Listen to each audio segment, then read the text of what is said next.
Hi, Trevor here, reflecting on life through music. Thank you for stopping by.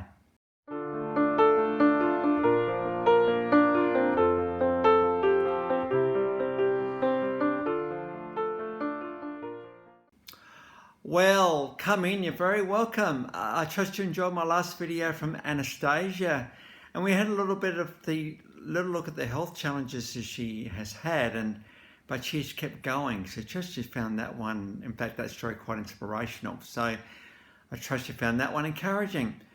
Well, we're going back to 1956 in Stockton, California. This guy was born, singer, songwriter, and occasional actor. In high school, he was the class president for 3 years consecutively, which led him to become the student body president. And he also was the head of the all-male cheer squad. And in his final year of school, he was valedictorian. The guy we're talking about, Chris Isaak. Now, after he graduated from uni, he formed a band, and these guys have been pretty much his backing band ever since that time. So this guy's been actually around for a while. In 1985, Chris Isaak was signed to Warner Brothers, which is pretty cool. They knew they had something here, and they wanted to give him a bit of a go. In 1985, out came Silvertone.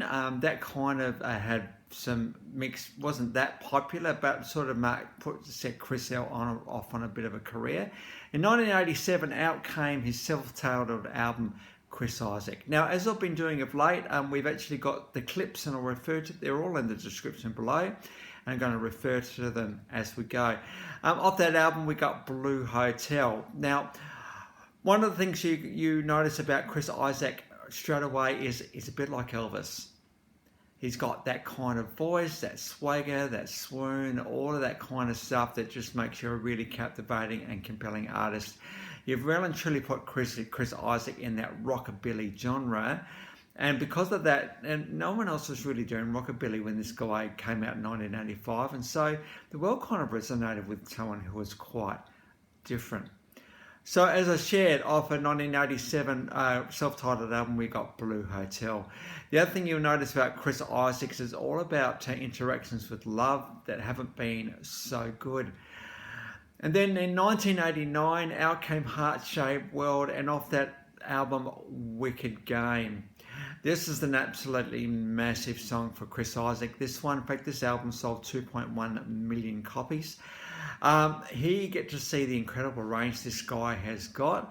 He's just so silky smooth, his backing band as well. It enables him just to really tell a story through his songs and his lyrics.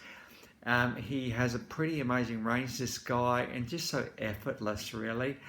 And because of that, the world has absolutely responded to him, and as they did in 1985 with this album, 2.1 million copies sold. 1993, out came San Francisco Days. And then 1995, and this is probably where I first met Chris Isaak, and this was this album, Forever Blue, and then Baby Did a Bad Bad Thing, that type of feel to it. The minute you hear this kind of incredible guitar playing, you think, oh, you just kind of right in the zone there. This is a pretty... There's a pretty sad story, this one, of, a girl that's wronged this guy well and truly, but she's taunting him because she just really captivated him when they were together. And you can tell by the official clip of this one, this is exactly what's going on here. He can't get her out of his head, but he's done a bad thing. He's just thinking, oh God, if only you hadn't done that thing, it would have been so much better, but you have, so oh my goodness. So we've got the official clip of that one, and we've got a live version as well. And also at that album, we've also got Somebody's Crying from that same album, and guess who's crying? It is a songwriter here. Is absolutely, how could you do this thing to me? I was really thought we had something, but obviously you didn't think we did. Probably the song I wanted to actually talk about, if we just go back to Wicked Game, one of the lines off that song is, I don't want to fall in love. Now, this is an interesting song, this one, because you know what love is like, right? When you encounter love, it kind of takes us over. And, our thinking brain kind of checks out a little bit for a while. As I've shared before, we've got the thinking brain and the emotional brain. These two can't operate together. So if you're up on a road and there's a car coming, this thing just says, get off. This doesn't say, oh, should I get off the road? You just get off. So you're thankful they don't actually run together. But love is well and truly in this part of the world, absolutely. Oh, I really like this girl. I really like this guy. They make me feel really, really good. Well, the great thing about this song is, hang on a minute. Hold on, emotional brain. Just give me a minute. Love, you know what love's like, right? Yeah, I know what it's like. I love it, I love it, I love it. Hey, I don't want to fall in love. Just still yourself for a while. Because even though love is a pretty amazing thing and we actually all need it, we absolutely do, it's very risky as well, because you know what, we never quite know how it's going to finish. We think it's going really, really well, and then all of a sudden it's over. Think of that song Yesterday by the Beatles. Suddenly it was yesterday. But we do it anyway, don't we? Because love is just too compelling for us to ignore. And so this is one of the quandaries we have as human beings, is love. There is good things about love and there's bad things. But it's probably not love that is good and bad. It's relationships that are good and bad. Love is love. It doesn't give up. It's always hopes for the best. It's relationships that don't quite meet the mark.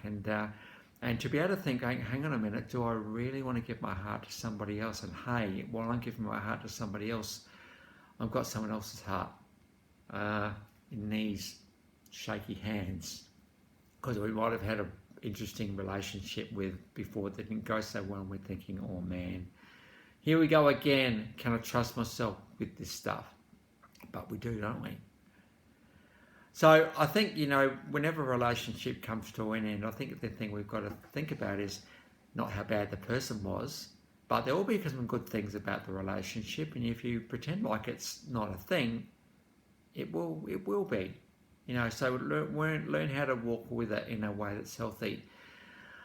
But the other thing is, how is your interaction with love going?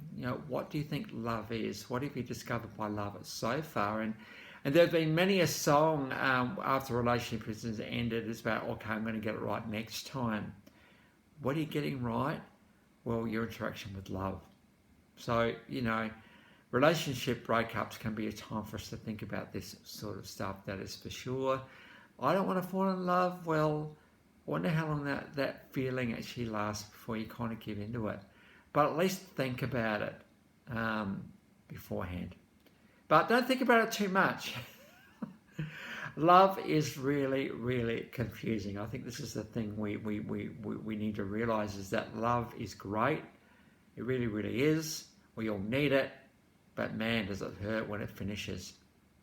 So I'd go back and have a look at Wicked Game a little bit more. So Chris Isaak, between 1985 and 2022, so that's a pretty long career right there. That's like 40 years. 12 studio albums, 5 live albums, 3 compilation albums, 23 music videos and 37 singles. Estimated around the 7 million albums. So, pretty significant in the scheme of things. He is known for playing a white Gibson Gretsch 6120 guitar. Bit of a once in a lifetime guitar, that one. And so Chris couldn't believe his luck when he was given this guitar by Gibson. Of course, if you're a guitar maker and you have a bit of a major artist on your hands, you're going to give them a guitar to show off your your style of your guitar. And this is really truly what Chris Isaak has done. And so the white Gretsch Gibson guitar is a bit of a love guitar of his. Chris has won some MTV Music Awards, ASCAP Pop Awards, California Music Awards, MVPA Awards, and he's received the Lifetime Achievement Award from the Americana Honors and Awards. So the links to those, how many we got? 1, 2, 3, 4, 5 clips, I think, are in the description below. And I've also included my last video from Anastasia, so if you want to recap on her, feel free. Well, we're starting to get into 2023, plus the year's going well for you so far. You know what, we don't kind of ease into the year. The reason we have a New Year's Eve and a New Year's Day, we might give ourselves a day or a week just to get into the year, but then we got to hit the ground running. Often things don't start till February, but you know what? It gives us a chance to get ready for work and events that come up and all the rest of it. So I trust 2023 is going all right for you so far. Well, if you've come back for another one, or is this your first time to Life Reflections Through Music, thank you to everyone for coming back. It's so good to see you all here. As you can see, we're going back to A to F because there are a few artists that I'm remembering again, as you do. You know, if we remembered every single artist that ever existed when we're going through, that would be easy. But you know what? My human brain isn't capable of remembering. But all you need is a little glimmer of a song or a little thing that comes up and you think, oh, that's what, there was that guy. You've got to give him a go, don't you? And that's very much the case next time with the band The Babies. So until then, I'll catch you around. Bye for now.